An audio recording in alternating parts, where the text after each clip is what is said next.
Shalom Elohim. Shalom. Puji Tuhan, kita beribadah kembali dalam minggu ini. Nah, Bapak Ibu,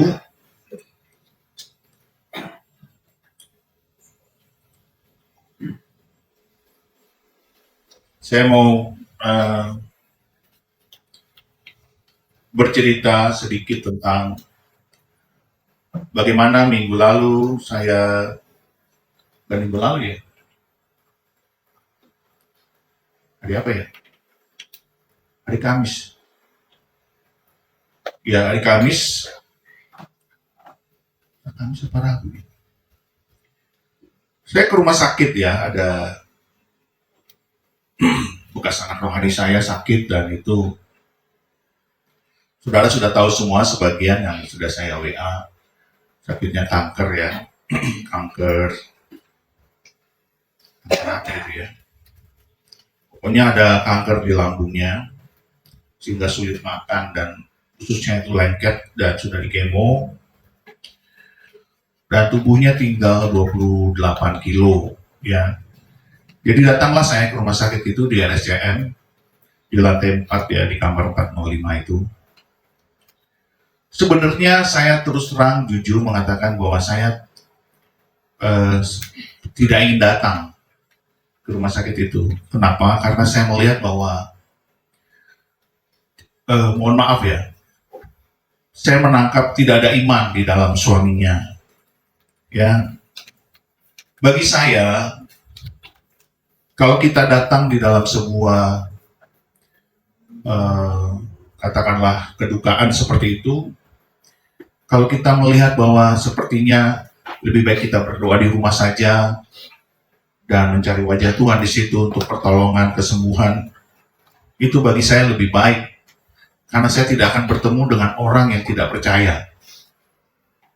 Saya akan bertemu dengan orang yang skeptis, yang pesimis, dan tidak bergairah di dalam Tuhan. Saya tidak mau melihat itu. Jadi di dalam roh saya sudah melihat suaminya ini tidak punya iman. Jadi hanya mengandalkan kekuatannya dan manusia, pertolongan sana sini dan seterusnya. Tetapi ketika dia mengungkapkan bahwa di kamar dari ruang operasi dan dirawat di kamar 405, tahulah saya bahwa sesungguhnya dia ingin dibesuk. Itu nggak usah diomongin. Ketika dia mencantumkan kamar, nomor, maka saya tahu bahwa dia ingin dibesuk. Jadi sebagai anak Tuhan ya, bukan sebagai hamba Tuhan. Ya, kalau hamba Tuhan itu udah harus. Tapi sebagai anak Tuhan, saya harus pergi.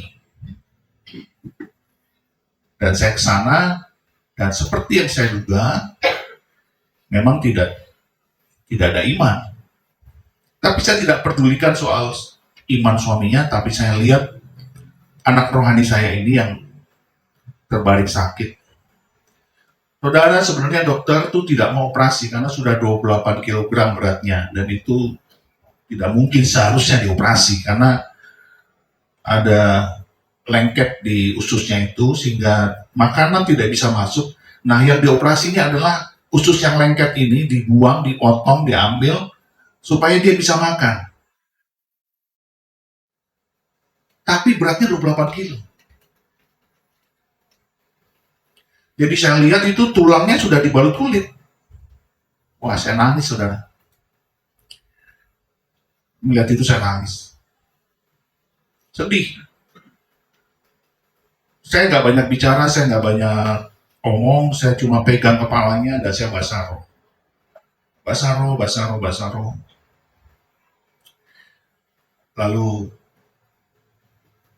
saya ajaklah mereka berdoa, dan kita berdoa.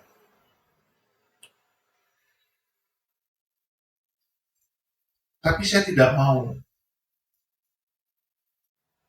mengharapkan mereka, karena terus terang sudah tidak ada iman. Saudara, kalau kita di kondisi seperti itu, saudara dan saya kalau punya keluarga, pasangan hidup ya, 28 kilo, Coba apa yang saudara pikirkan?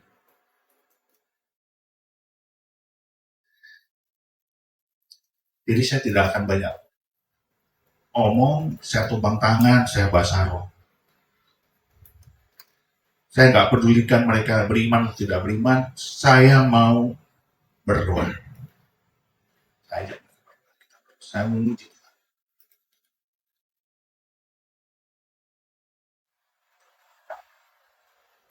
Ketika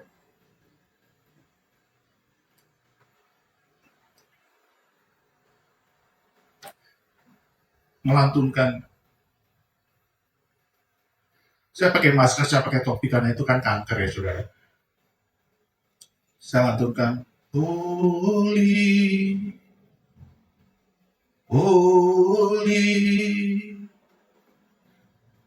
are you Lord God Almighty? Worthy is the Lamb, worthy is the Lamb, you are holy. Itu ruangan itu mendengar suara saya walaupun saya tidak keras ya, sayup-sayup begitu. Ada banyak pasien yang lain. Tahu nggak saudara? Itu tangan yang dibalut tulang, tulang yang dibalut kulit, itu diangkat tangan. Wah, saya sampai lihat. Ternyata keinginan dia untuk hidup itu kuat sekali. Saya tahu dia pasti ingin hidup, karena saya dulu waktu dia masih baru-baru berobat, saya datang, saya bilang, ayo semangat ya anakmu 3. Minta sama Tuhan supaya kamu hidup bisa membesarkan anakmu. Masih kecil-kecil. Iya kak, siap kak.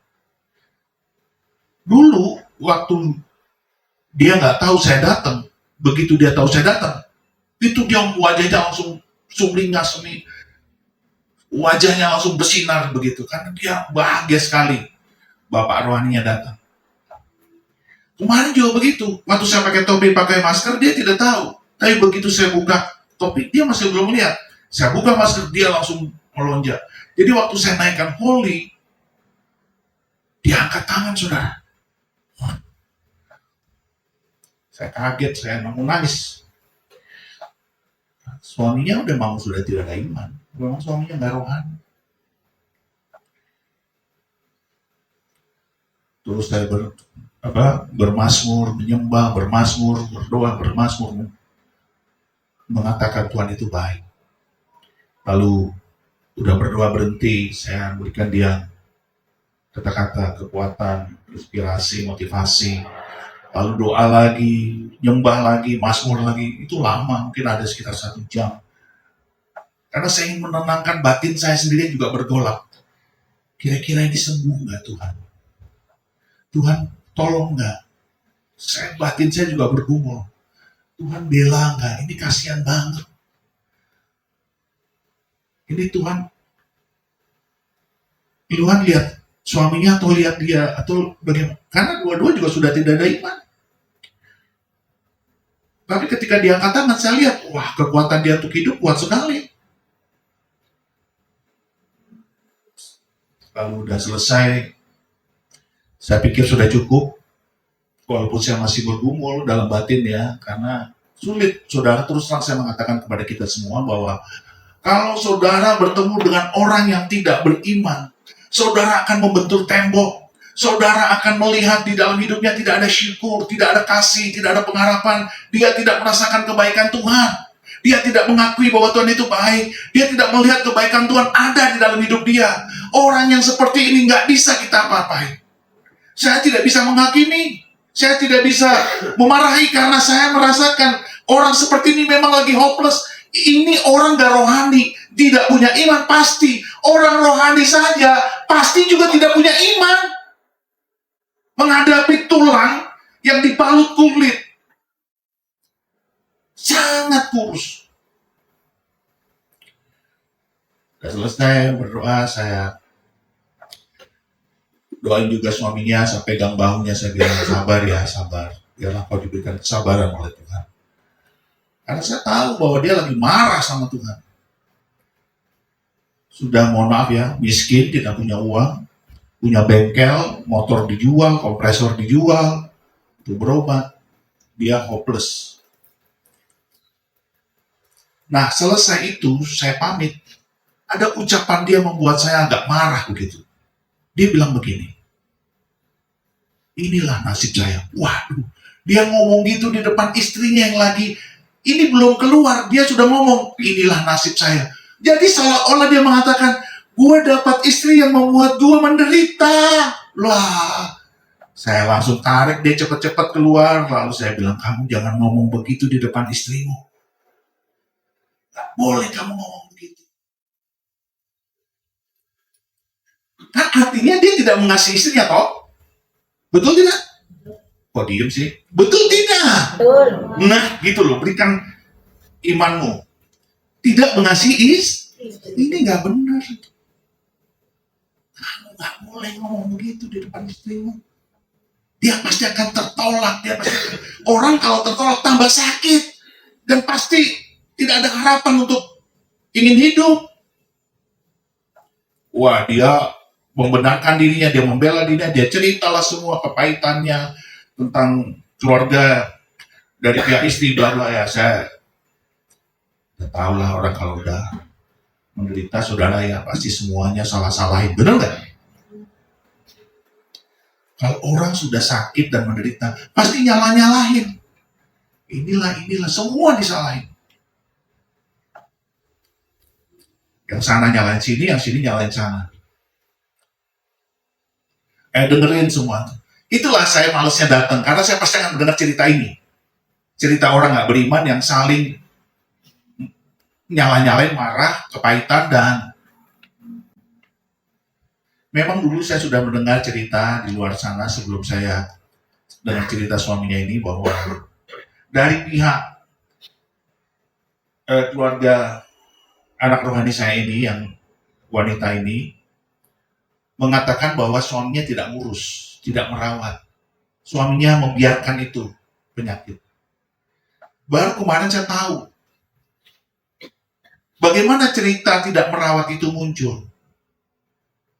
Saudara, saya ceritanya agak panjang ya, karena saudara sudah dapat poinnya. Poinnya nanti saya akan sampaikan.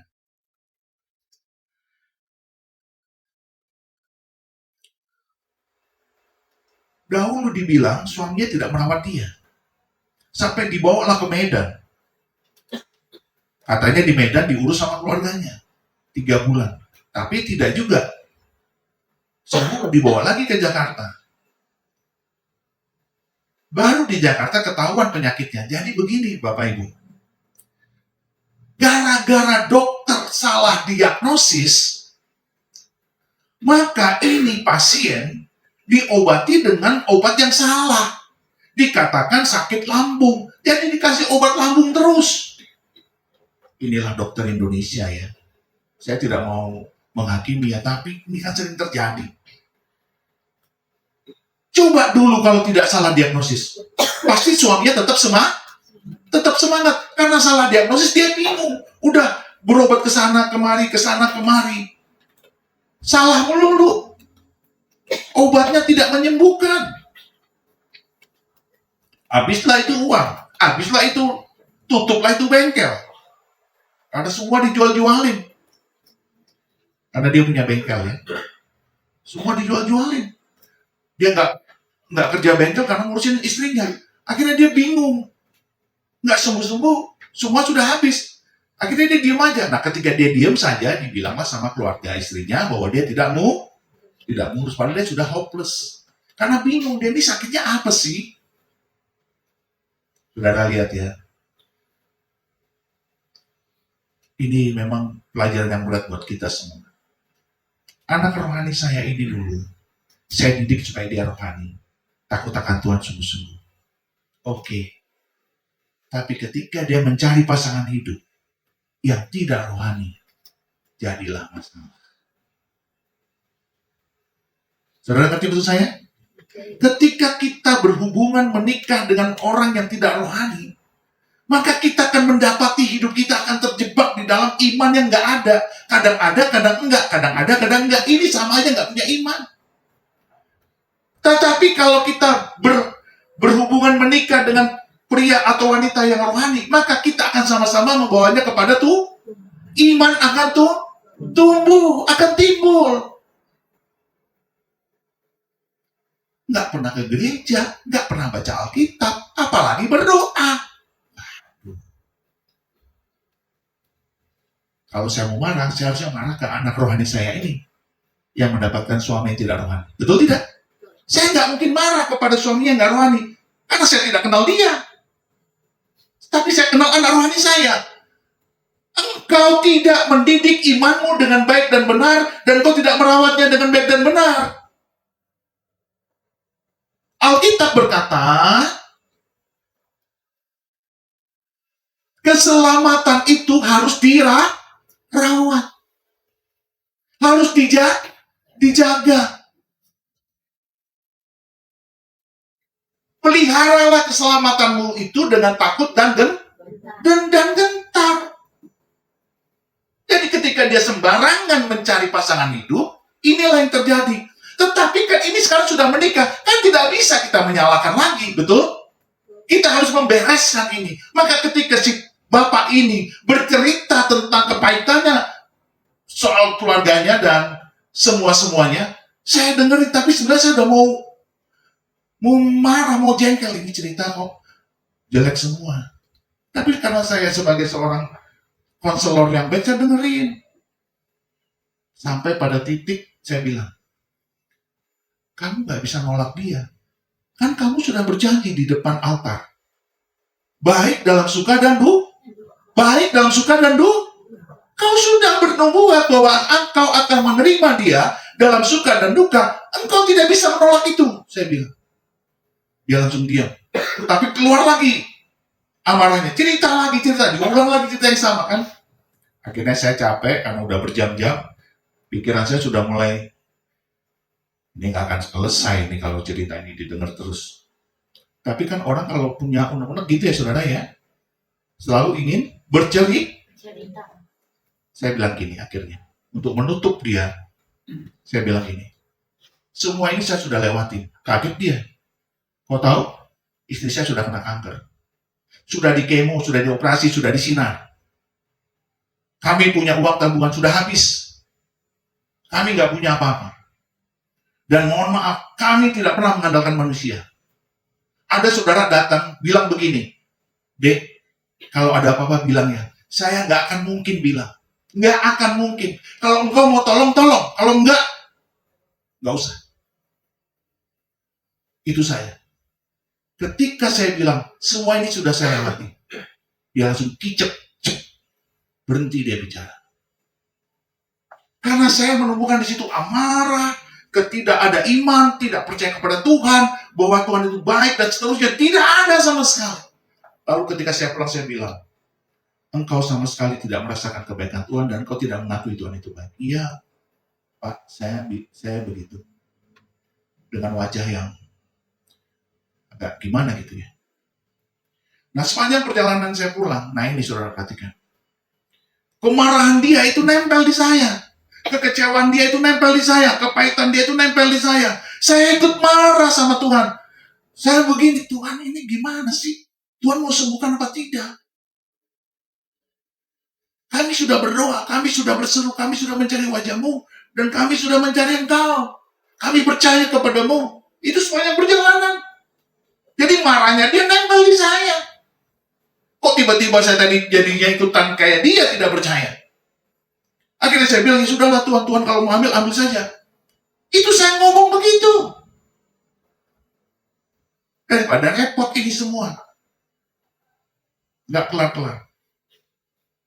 Sampai rumah saya cerita sama istri saya. Istri saya manggut-manggut aja gitu. Dia juga bingung mau ngomong apa ya. Ngadepin orang hopeless kan susah ya Bapak Ibu ya. Nah, saudara lihat ya. Kalau kita ngadepin orang hopeless, lalu kitanya juga hopeless. Waduh, itu orang buta nuntut orang buta.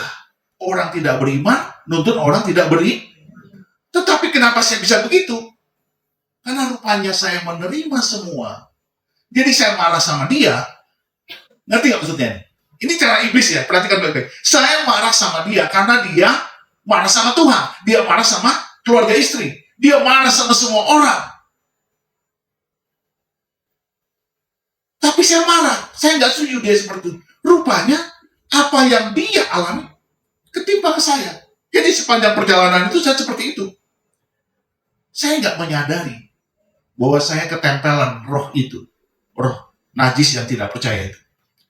Waktu saya berdoa malam itu, ya subuh lah kira-kira, saya berdoa. Nah inilah pentingnya bahasa roh. Ya saya kasih tahu Bapak Ibu. Maka Anda perlu berbahasa roh. Ketika saya berbahasa roh, cuma dalam hati. Gitu ya. Saya berdoa, mau tidur itu. Tiba-tiba saya mangap. Tahu mangap? Kayak kuda Nil. Wow. Saya nguap. Jadi roh najis itu keluar dari diri saya. Wah, itu saya baru ngerti. Oh, ini dia. Karena setelah itu, iman saya muncul. Yang mengerti katakan amin. Yang mengerti katakan amin. Nah, inilah yang saya mau kasih tahu sama Bapak Ibu Saudara sekalian. Kadang-kadang kita bergaul dengan orang tidak beriman. Kita menganggap kita baik-baik saja. Kita oke-oke saja. Ternyata, apa yang dia tidak imani itu kena sama kita, maka hidup kita tanpa kita sadari tidak beriman, tapi kita tidak sadar, kita anggap kita baik-baik saja. Yang mengerti katakan amin. Berkali-kali saya mangap kayak kuda Nil, mangap gitu, keluar itu roh najis itu dari Bapak ini. Baru setelah itu saya bisa merasakan kasih Tuhan, saya bisa merasakan belas kasihan Tuhan buat dia, saya bisa merasakan saya harusnya mengasihi dia dan mengampuni dia. Saya baru bisa bilang di situ, Tuhan, kasihanilah dia karena dia tidak tahu apa yang dia perbuat. Amin. Seringkali kita nggak bisa begitu. Ketika kita nggak bisa kita ngomong, Tuhan, ampunilah dia karena dia tidak tahu apa yang dia perbuat. Nggak akan pernah bisa kalau kita marah, kalau kita kepahitan, kalau kita kecewa, nggak akan pernah bisa. Kalau kita ngomong gitu, pasti ngomong pura-pura. Bukan dari hati yang paling dalam. Tapi ketika malam itu selesai, saya dibebaskan oleh Roh Kudus. Ketika saya berbahasa roh, maka kasih itu muncul di hati saya. Dan saya bisa berdoa. Tuhan, ampunilah. Saya berdoa buat dia, saya berdoa buat anak-anaknya, saya berdoa buat istrinya. Itu luar biasa, saudara. Coba di sini, siapa di sini kalian yang merasa baik-baik saja dengan orang-orang yang tidak beriman, orang-orang yang tukang marah, orang-orang yang tukang tersinggung, orang-orang yang kepahitan. Anda hidup dengan itu, Anda bergaul dengan orang-orang itu, lalu Anda tidak sadar Anda seperti itu. Coba siapa di sini? Pasti nggak mau ngaku karena malu, betul tidak? Iya, itu menunjukkan kita lemah. Saya ini hamba Tuhan loh.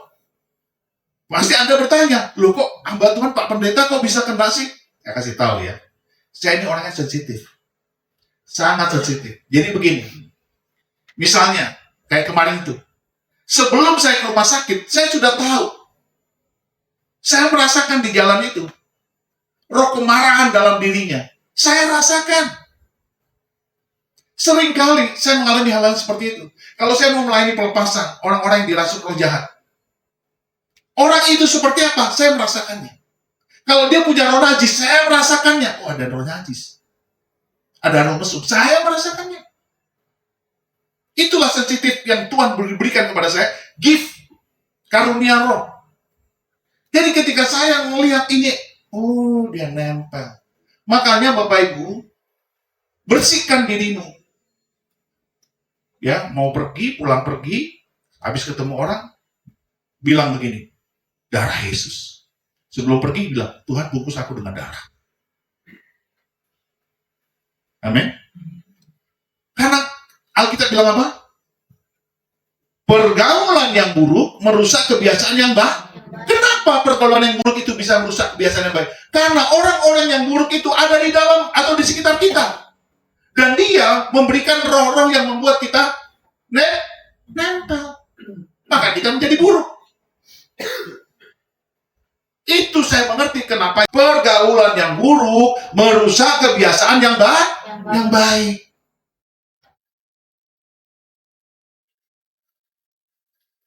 Jadi sejak itu saya nggak marah lagi sama suaminya.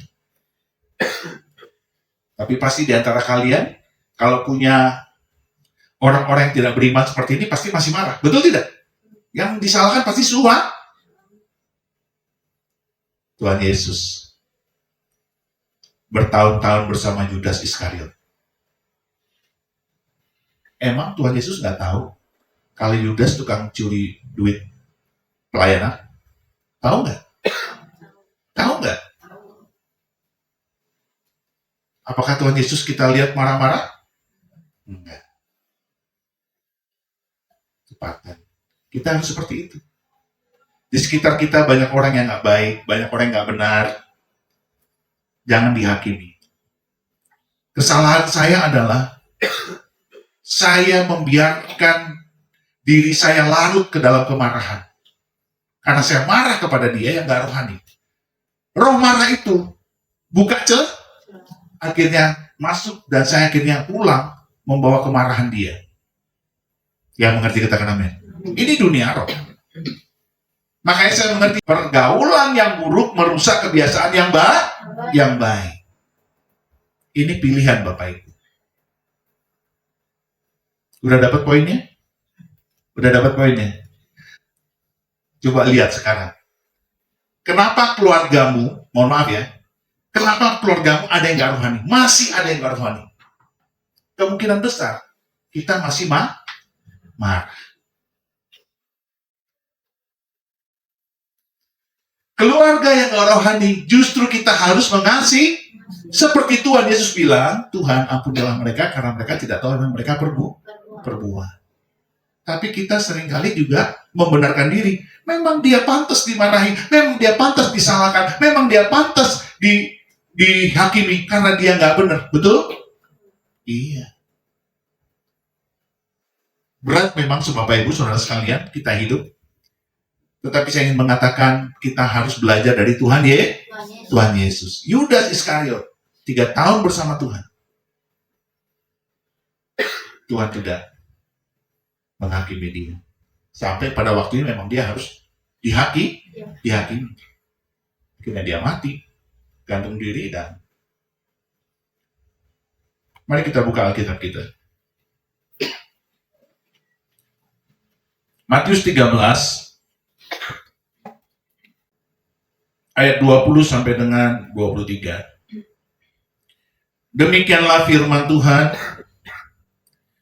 Benih yang ditaburkan di tanah yang berbatu-batu ialah orang yang mendengar firman itu dan segera menerimanya dengan gembira. Tetapi ia tidak berakar dan tahan sebentar saja. Apabila datang penindasan atau penganiayaan karena firman itu, orang itu pun segera murtad. Yang ditaburkan di tengah semak duri ialah orang yang mendengar firman itu, lalu kekhawatiran dunia ini dan tipu daya kekayaan menghimpit firman itu sehingga tidak berbuah. Ayat 23, yang ditaburkan di tanah yang baik ialah orang yang mendengar firman itu dan mengerti, dan karena itu ia berbuah, ada yang 100 kali lipat, ada yang 60 kali lipat, ada yang 30 kali lipat. Tuhan ingin kita ayat 23, yang ditaburkan di tanah yang baik ialah orang yang mendengar firman itu dan mengerti. Ini penting, mengerti. Inilah yang membuat kita tahu kenapa kita harus beriman. Kalau kita membaca Alkitab dan kita tidak mengerti, maka iman tidak pernah akan muncul. Understanding itu adalah karya Roh Kudus yang diberikan kepada kita supaya kita mengerti Alkitab. Banyak orang baca Alkitab tapi tidak mengerti, tidak mendapatkan understanding-nya, tidak mendapatkan pemahamannya. Kok bisa begitu Pak Pendeta? Karena kita masih belum mengosongkan diri kita dan membiarkan Roh Kudus itu memasuki kita dan memberikan pencerahan. Karena banyak kali kita ketika membaca Alkitab, kita sudah punya konsep sendiri. Akhirnya kita tidak mengerti. Banyak sekali seperti itu. Ketika saya berkata kepada Bapak ini, ayo beriman, ayo baca Alkitab, ayo ke gereja. Dia nggak bisa nangkap bahwa itu penting. Dia nggak bisa menangkap bahwa baca Alkitab itu membangkitkan iman. Dia nggak bisa menangkap. Apa sih? Karena kemungkinan ketika dia membaca Alkitab dahulu, dia tidak mendapatkan understanding-nya. Dia mendapatkan pemahamannya. Sekarang pun saya banyak bertemu dengan jemaat Tuhan yang sudah diajar, itu nggak dapat understanding-nya. Karena dia punya konsepnya sendiri. Punya pemahamannya sendiri. Sehingga akibatnya apa? Akibatnya dia tidak pernah bertumbuh. Kalau tidak pernah bertumbuh, pasti tidak berakar. Kalau tidak berakar, pasti tidak berbuah.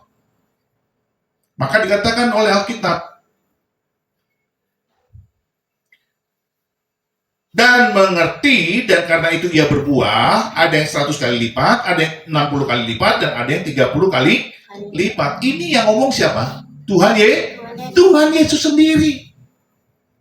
Jadi kalau kita mau berbuah, kita harus mengerti dulu tentang firman Tuhan. Karena di dalam pengertian itu akan ada muncul understanding, lalu kita akan beriman. Itulah yang disebut rema. Jangan seperti ini tadi ya, yang ayat yang ke-20. Benih yang ditaburkan di tanah yang berbatu-batu ialah orang yang mendengar firman itu dan segera menerimanya dengan gembira. Tetapi ia tidak berakar dan tahan sebentar saja. Apabila datang penindasan atau penganiayaan karena firman itu, orang itu pun segera murtad. Jadi ada orang sudah diberitakan firman Tuhan, dia sukacita, dia gembira menerima itu, tapi dia nggak dapatkan pengertiannya, tidak mendapatkan understandingnya. Akibatnya apa? Hanya kelihatan kedagingan saja dari luar bahwa dia bahagia, dia gembira, tetapi dia sebenarnya tidak berdasarkan iman. Inilah orang-orang yang mudah sekali murtad atau menyangkal Yesus. Entah karena harta, entah karena cinta, entah karena jabatan. Karena tidak berakar. Understanding-nya nggak dapat. Lihat ya, kita lihat ayat yang 11.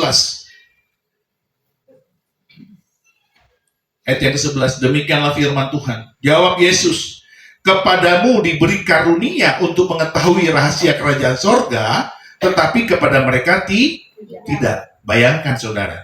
Jadi untuk mengerti kerajaan sorga, untuk mengerti firman Tuhan, itu adalah sebuah karunia. Jadi kalau kita ada Roh Kudus, punya nggak karunia itu? Pasti punya. Lalu kenapa kita nggak mengerti Pak Pendeta? Karena kita masih punya konsep masing-masing. Maka konsep kita itu harus kita buang dulu, kita tanggalkan dulu.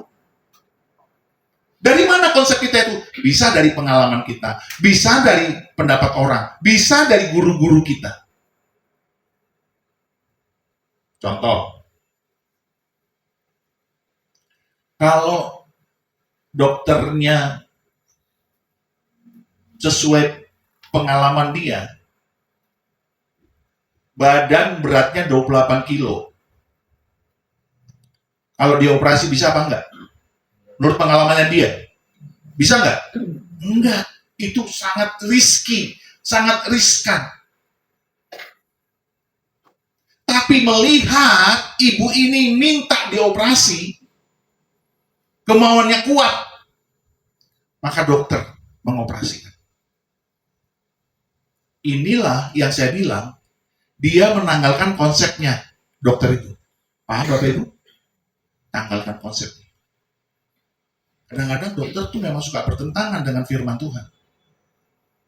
Itulah sebabnya Yesus bilang, kepadamu diberikan karunia untuk memahami. Itulah understanding, itulah Roh Kudus. Tapi kepada yang lain tidak.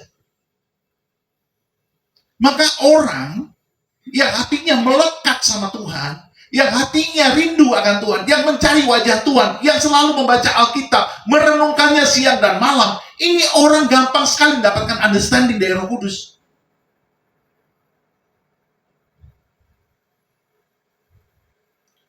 Saya banyak menerima hamba-hamba Tuhan ataupun anak Tuhan, jemaat Tuhan, punya pendapat yang tidak rohani.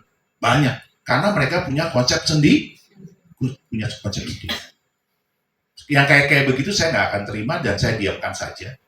Karena itu, kalau bertentangan dengan firman Tuhan, atau bertentangan dengan iman saya nggak akan gubris. Saya akan diamkan dan saya akan berkata, kasihanilah dia Tuhan, ampunilah dia. Karena dia tidak tahu apa yang dia pikirkan, apa yang dia perbuat. Yang mengerti katakan amin. Itu bentuk kasih. Jadi orang yang di ayat 20 ini banyak. Sekarang banyak di akhir zaman ini.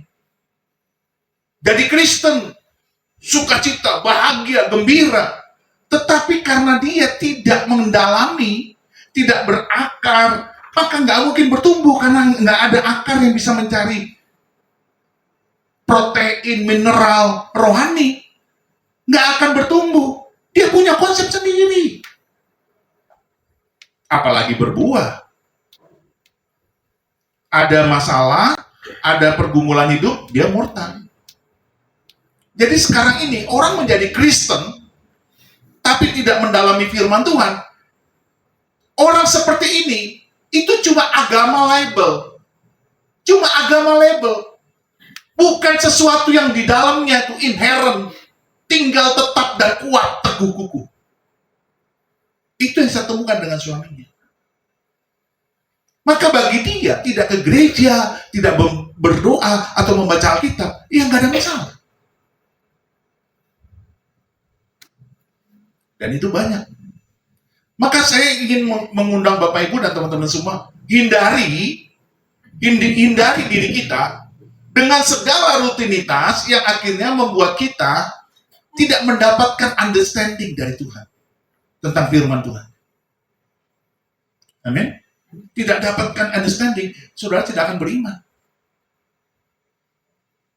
Saya tidak akan bicara soal ayat 19, ya, ayat 22, karena itu bukan kita. Pilihan kita itu cuma ada dua, ayat 20 dan ayat 23.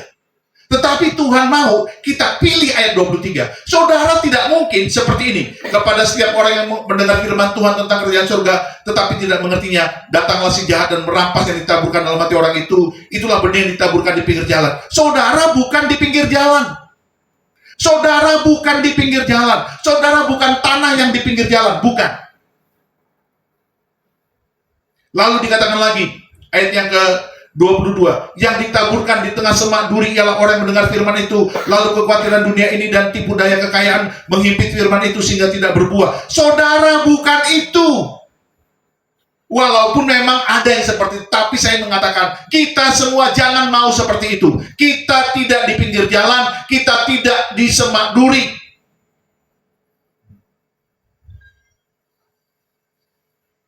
Apalagi benih yang ditaburkan di tanah yang berbatu-batu ialah orang yang mendengar firman itu dan segera menerimanya dengan gembira. Jangan tertipu dengan gembira yang semu. Banyak sekarang orang ke gereja itu karena mendengarkan musiknya, karena goyangannya, lantunannya dengan gembira. Itu semu. Kalau dia tidak mendapatkan understanding, dia tidak mendapatkan pemahaman, dia tidak mendapatkan karunia untuk mengerti firman Tuhan, dia tidak akan beriman. Maka ini banyak peringatan bagi anak-anak muda yang senang dengan lagu-lagu Hillsong dan sebagainya, gembira-gembira, tetapi kalau nggak mendapatkan pemahaman yang dalam dari Tuhan, imannya nggak ada. Cuma hanya gembira-gembira, itu cuma memindahkan konser musik ke gereja. Betul tidak? Iya. Kan kemarin ada G-Fest, ya, Gospel Festival di ISCBD. Wah, itu saya lihat videonya, ada yang GMI itu, Gereja Metal Indonesia. Ampun, ini gereja metal, ini nyanyi, yang dengar siapa? Yang dengar siapa ini? Malaikat pun mungkin pusing dengar musiknya. Gereja metal Indonesia, metal bro. Metal. Udah begini tuh, lidahnya keluar. Waduh. Gospel sih gospel, tapi ya nggak gitu juga kali. Cuma kata-katanya kata-kata firman, tetapi kan batin kita itu selalu ingin yang harmonis. Karena kita diciptakan selaras, seharmonis dengan Tuhan. Coba Anda bayangkan di surga itu, Tuhan dengar musik metal. Pusing gak dia itu? Masa iya Tuhan Yesus? Nggak mungkin lah. Tuhan Yesus berjubah gitu, bersinar. Nggak mungkin. Ya kadang-kadang boleh-boleh aja sih bikin jives gitu ya, tetapi ya nggak gitu-gitu amat kali. Yang ditaburkan di tengah semak duri ialah orang mendengar firman itu lalu kekhawatiran dunia ini dan tipu daya kekayaan mengimpit firman itu sehingga tidak berbuah. Saudara bukan itu. Saudara bukan poin 19, bukan poin 20, bukan poin 21 maupun 22. Saudara dan kita semua adalah di ayat 23. Kita bertumbuh, berakar, berbuah, dan buahnya itu 30 kali lipat, 60 kali lipat, dan 100 kali lipat. Itu saudara dan saya. Amin. Jadi nanti kalau kita mendapatkan pencobaan, kita kuat. Mari kita bangkit berdiri.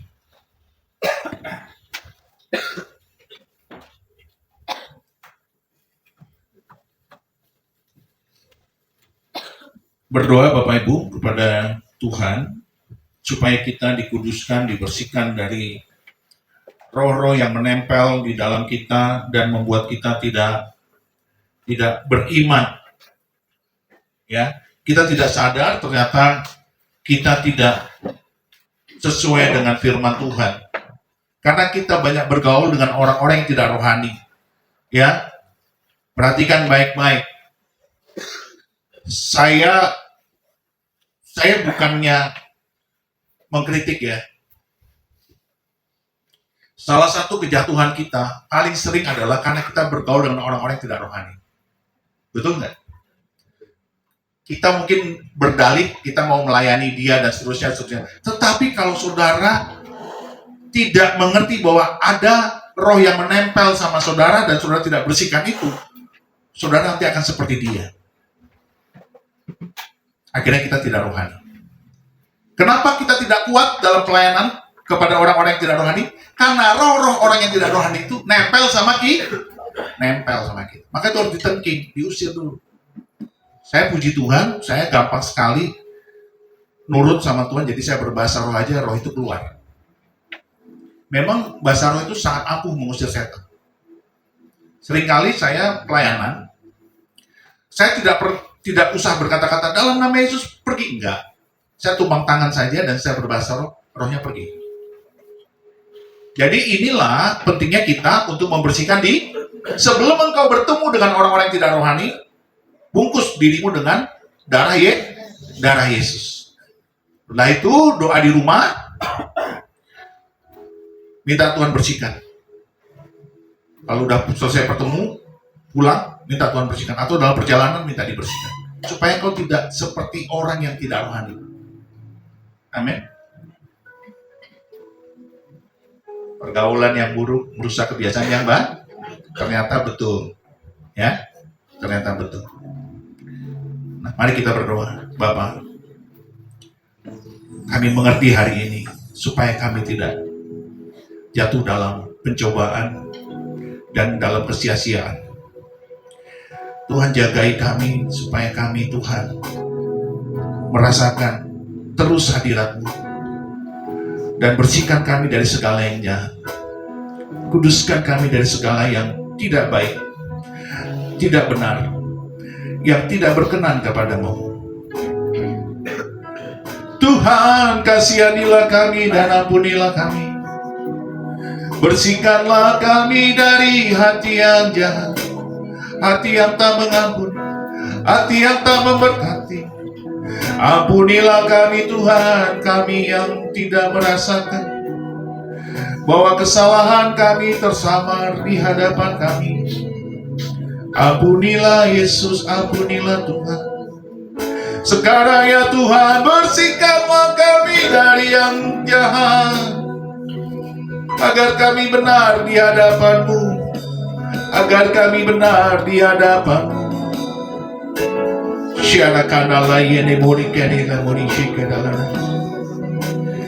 Yesus Tuhan, kasihanilah kami, kasihanilah kami.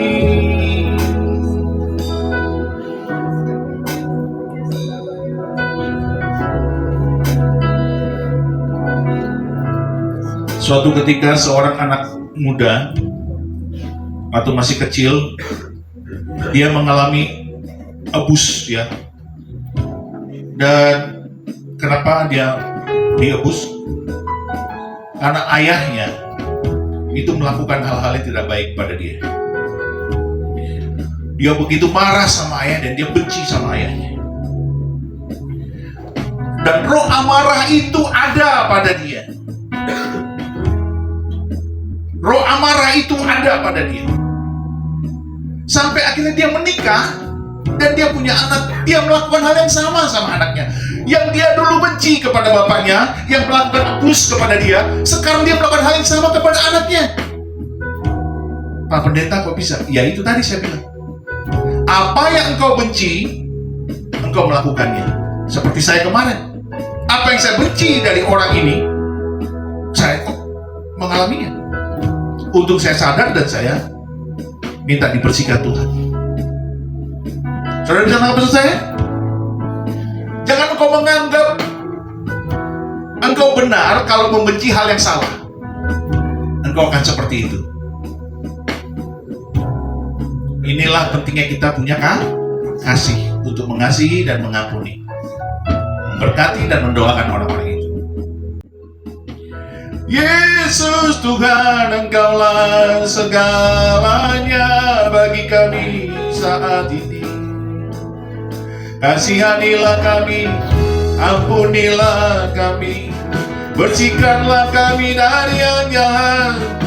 Kuduskan kami Tuhan, celikan mata rohani kami, supaya kami mengerti kehendak-Mu, supaya kami mengerti kehendak-Mu, ya Yesus.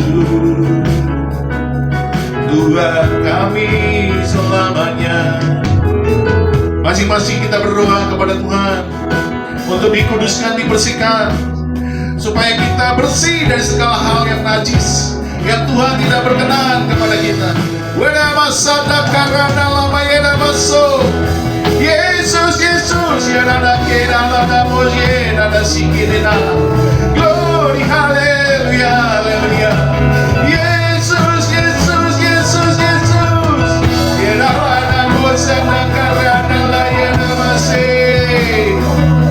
Glory, haleluya, haleluya.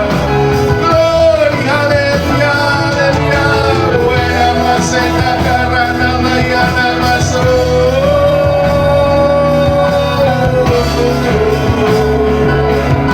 Siapa lagi ini?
kebenaran. Firman-Mu menguduskan kami. Firman-Mu membersihkan kami. Terpujilah nama Tuhan. Terima kasih Roh Kudus, kirim malaikat-Mu menjaga kami semua. Dan tutup bungkus kami dengan darah-Mu, supaya kami terjaga dari segala yang jahat. Dan kami tetap hidup dalam anugerah dan kemurahan Tuhan. Biarlah damai sejahtera Tuhan yang melampaui segala akal kami melimpahi kami, hingga di dalam diri kami masing-masing. Dan kami menjadi tenang, sejahtera, dan tentram di dalam Tuhan. Terima kasih Roh Kudus. Terima kasih Tuhan. Dan hari ini kami siap melakukan perjamuan kudus. Engkau lah yang menyembuhkan kami. Firman-Mu lah yang menyembuhkan kami. Oleh bilur-bilur-Mu kami telah sembuh. Kami percaya di dalam nama Bapa dan Anak dan Roh Kudus. Dan hari ini kuduskan Tuhan roti dan anggur ini. Tumpangkanlah tangan-Mu sendiri untuk menguduskan perjamuan kudus ini, supaya kami Tuhan layak menyambutnya dengan iman kami, sehingga terjadi persoalan indah antara Engkau dengan kami. Dan kami mengalami pemulihan, kesegaran, kesembuhan di dalam nama Yesus. Di dalam nama Yesus kita siap menyambut perjamuan kudus ini. Kita berkata, amin.